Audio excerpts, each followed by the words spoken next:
Well, it looks like we have our guests that have entered into the segment. We have our guest from London.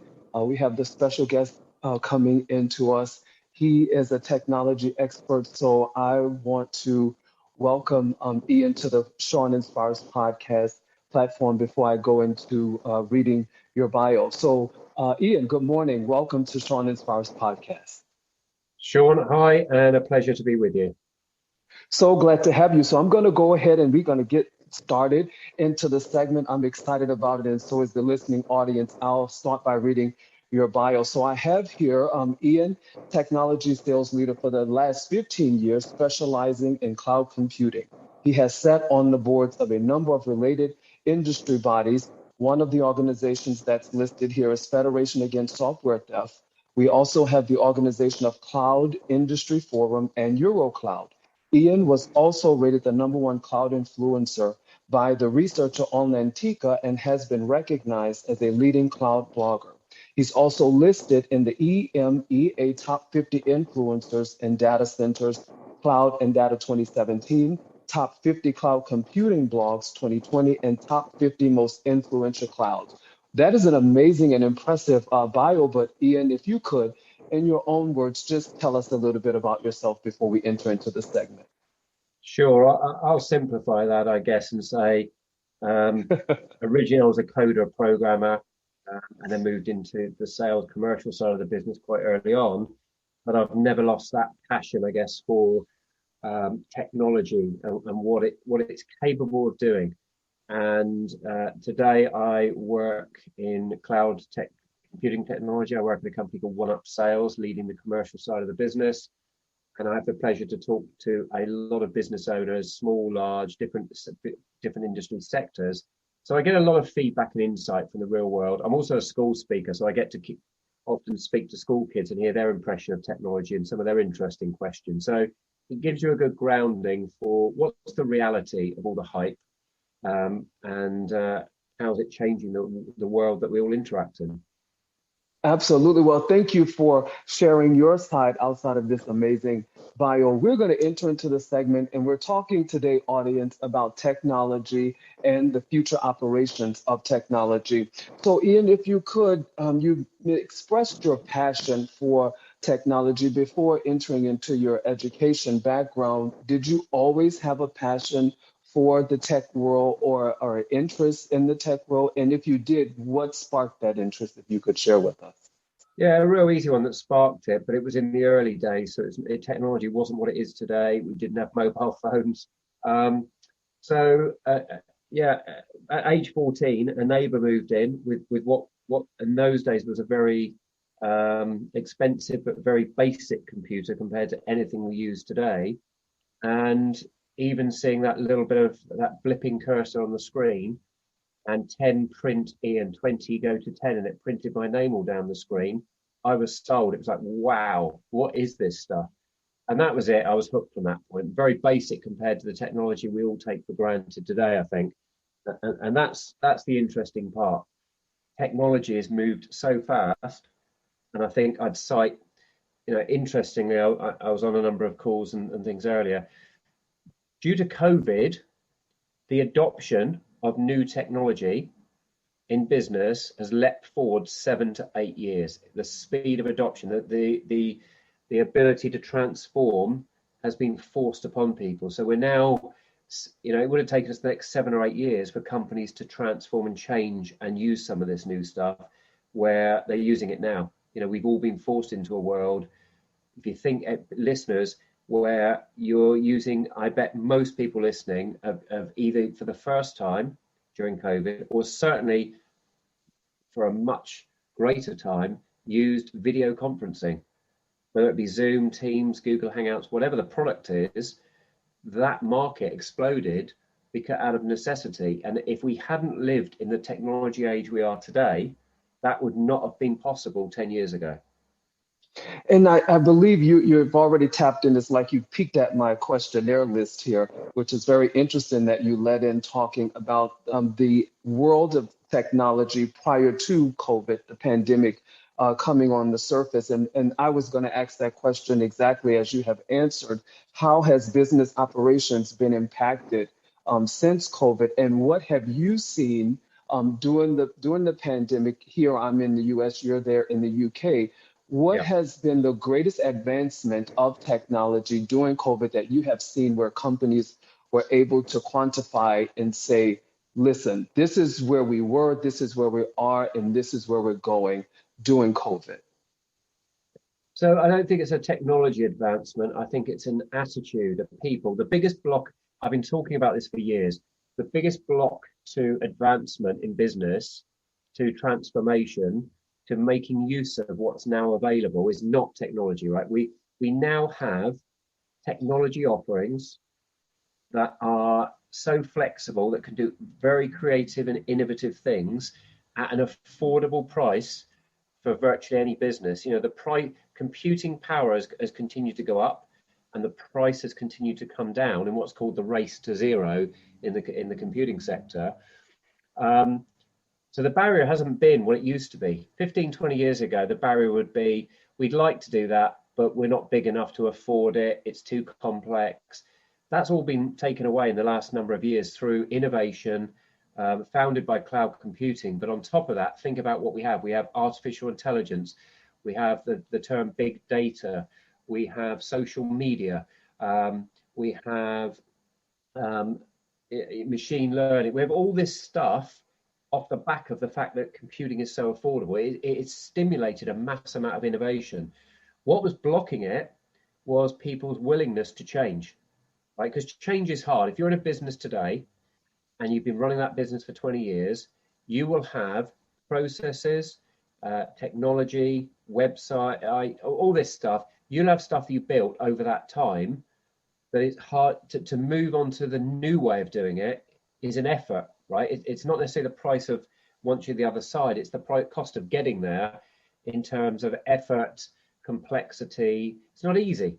You don't flick a switch and you've suddenly transformed into the Amazon or the Uber or the Airbnb version of your world. COVID, has stimulated that, because what I'd always challenge businesses to do is forget this is why we can't do it. Grab a whiteboard, grab your team, and imagine you all leave your company today to form a competitive business, knowing what you know about the industry you're in, your customers, your segment. You're going to set up and disrupt the market you're in. You're going to compete with yourselves on that whiteboard. How would you do it? What would you build? How would your business look? What products would you use? How would you approach it based on what is available today? And inevitably, what you are going to design is going to look very different to how you are today. There's no question, right? And anyone that says in the room, well, we can't because, no, we're not here. We're not in this business. We are building a born in the cloud business. We're building a new company today with our knowledge, but with what's available. How would we do it? How would we create the best thing we could create?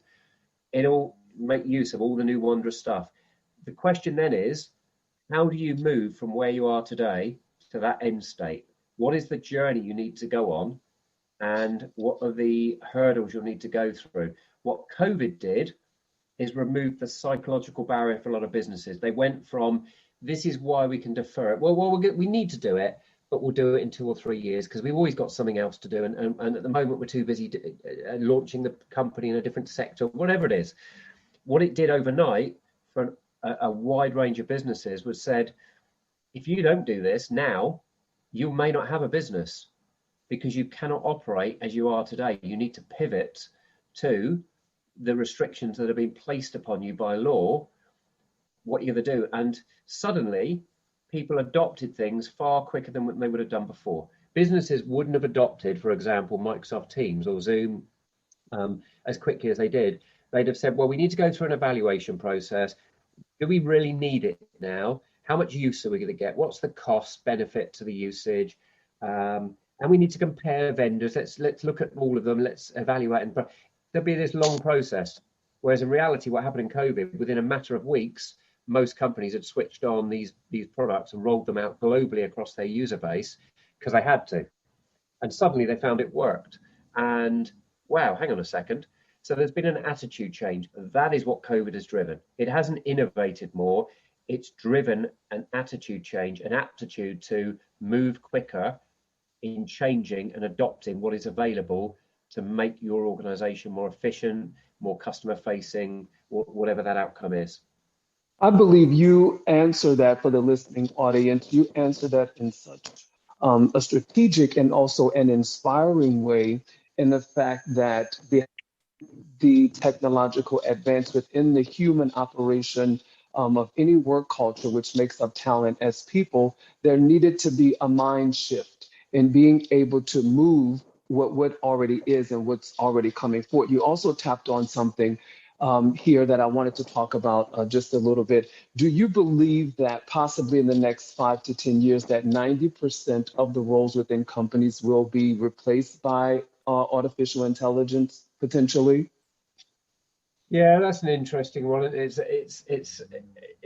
the movie scape view, right? It's look at all the movies, I, Robot, etc. And that, many of those movies, if you look back now in the 80s, they were set where we are now, 2020, and they showed this vision of flying cars and robots, and we're not quite there, right? So certainly AI and robotics and all these wondrous things are moving at a pace.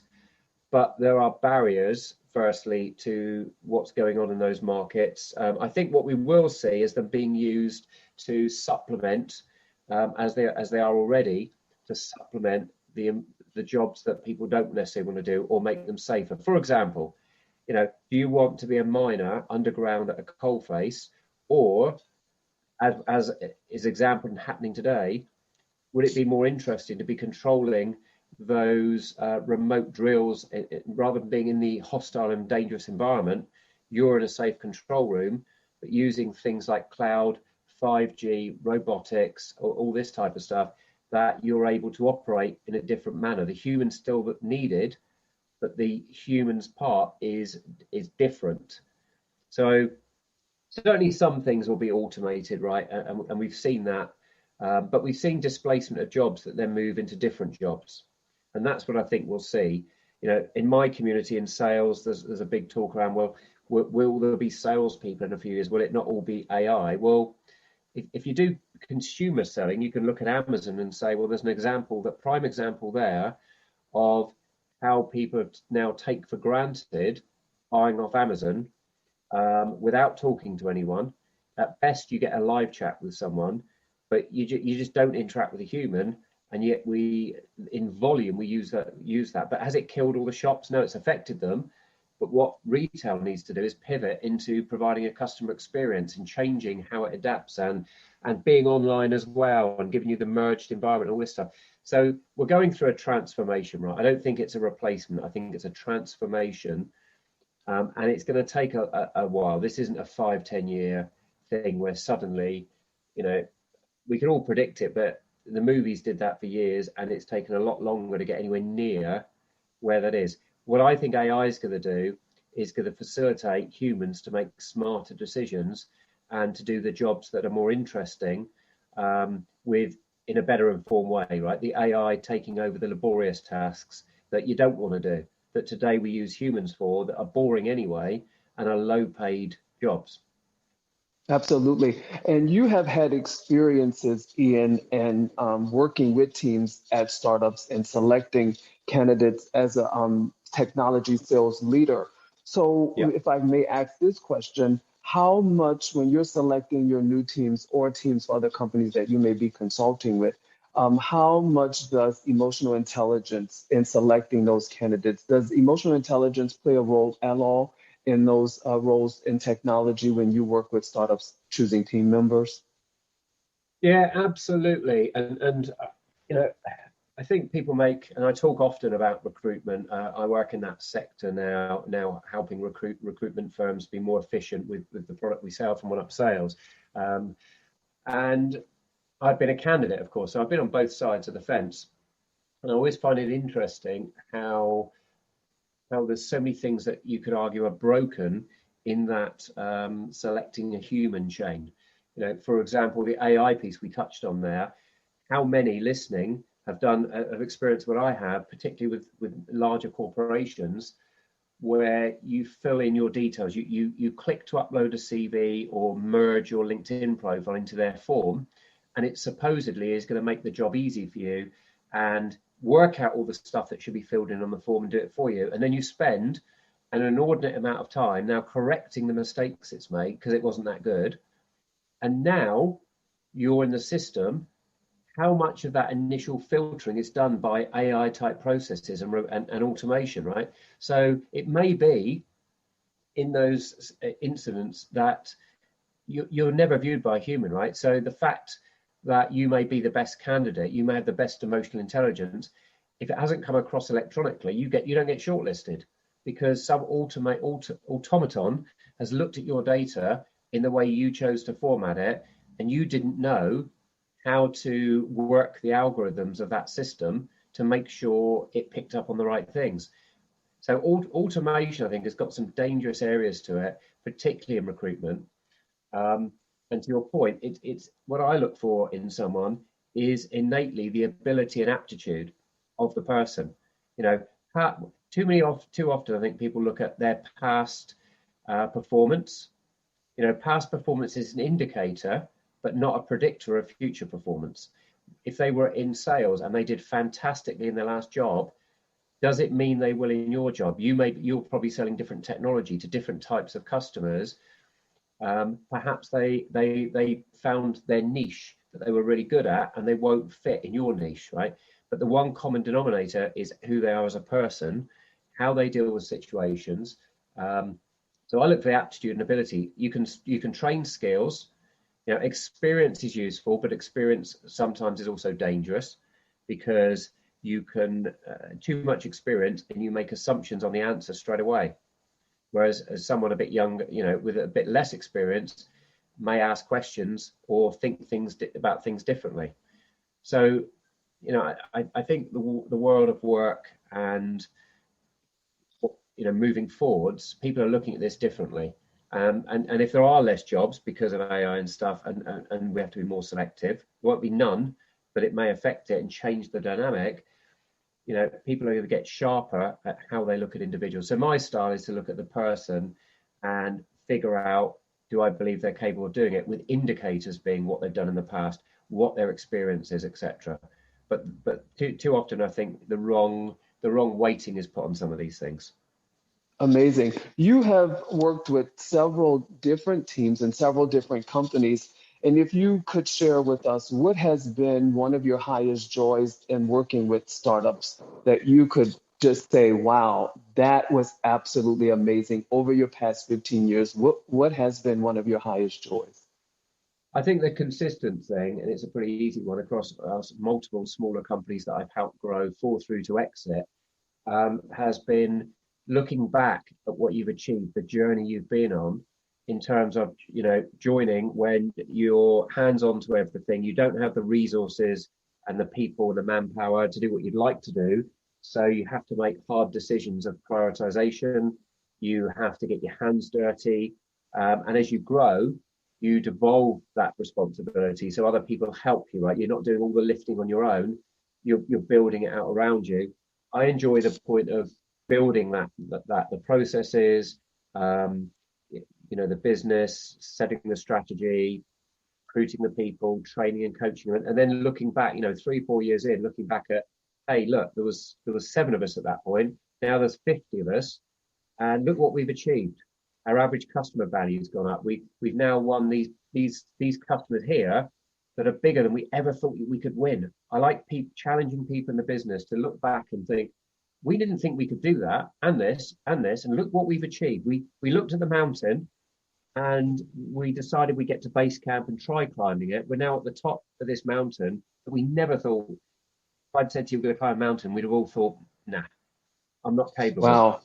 Couldn't do it. Wow. That's my thing. It's getting the end result and then keep looking back and going, look what we've achieved that we didn't think we could do, because it wasn't easy. Now, how do we go the next step, right? It's all step. There's no one big leap. It's lots of small things, marginal gains.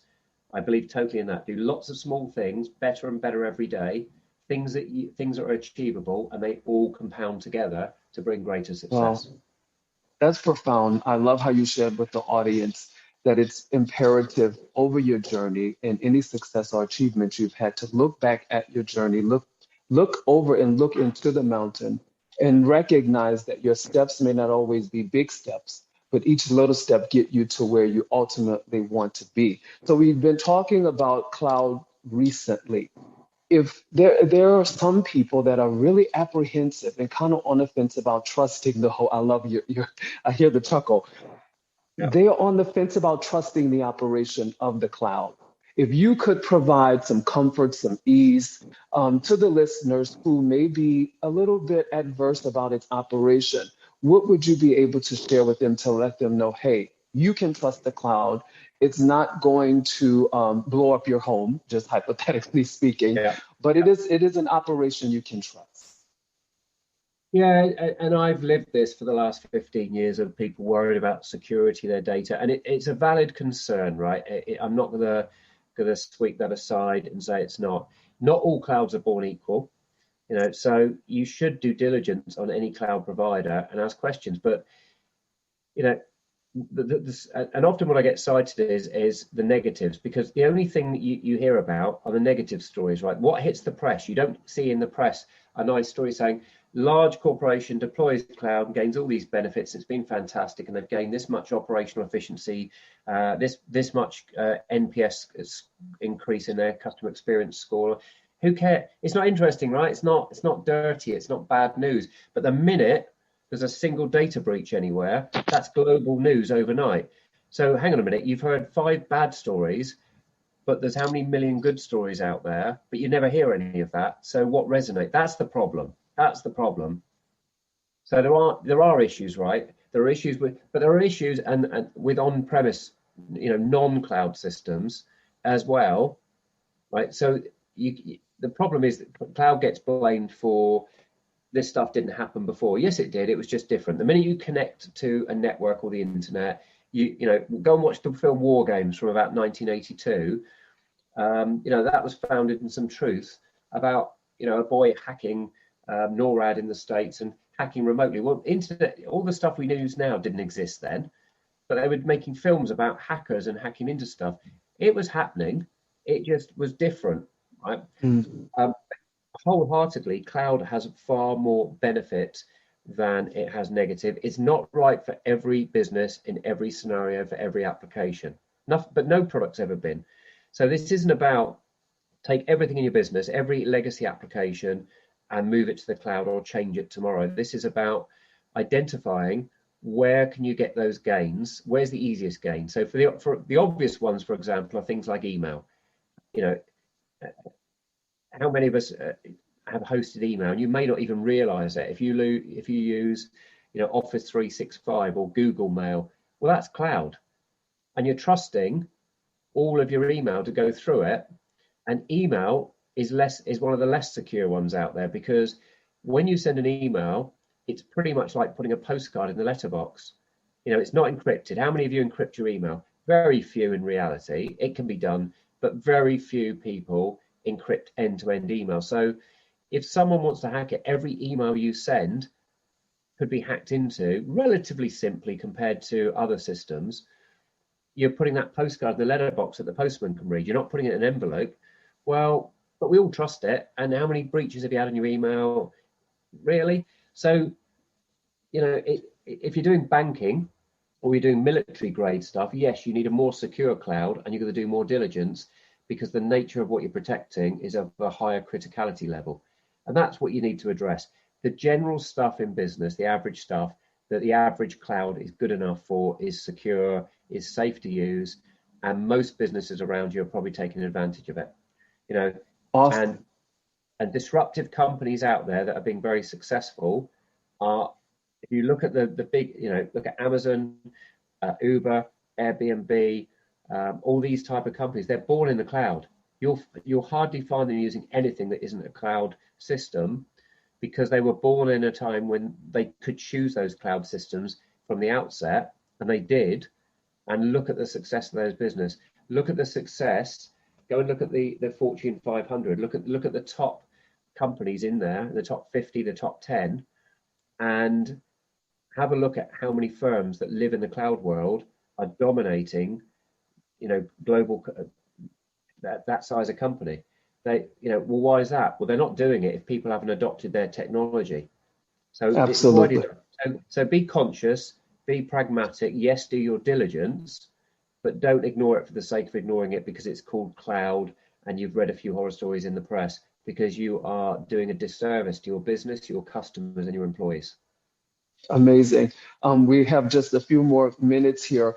So for a few, I have some techies that I'm sure have logged into the segment, and you have been providing some insightful and profound information for those that are young and that you have had great success. If you could share a word of inspiration or give direction to the current generation or the generation that's coming behind us who want to grow and expand and possibly launch their own tech company, what would be some of those advice or inspiration you would provide to those who would like to do that in their future? Sure. I think there's more opportunity now to do that and achieve that than ever before.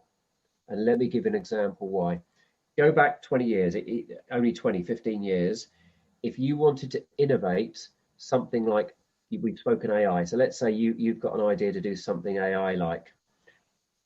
The barrier would have been often the cost to build it, the cost to start, right? We need this much compute power. We're going to have to go and buy all this equipment. So we're going to have to get all of this investment to buy the equipment and all the people we need to be physically in a location. The way the world worked was preventative, was cost preventative to have a go.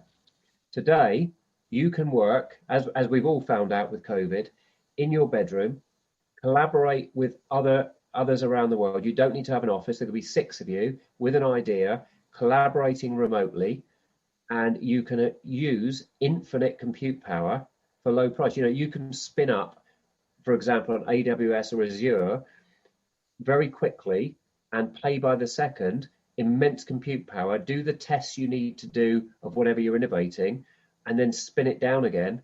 You haven't got to go and spend millions on the equipment to have this large compute power to do what you want to do.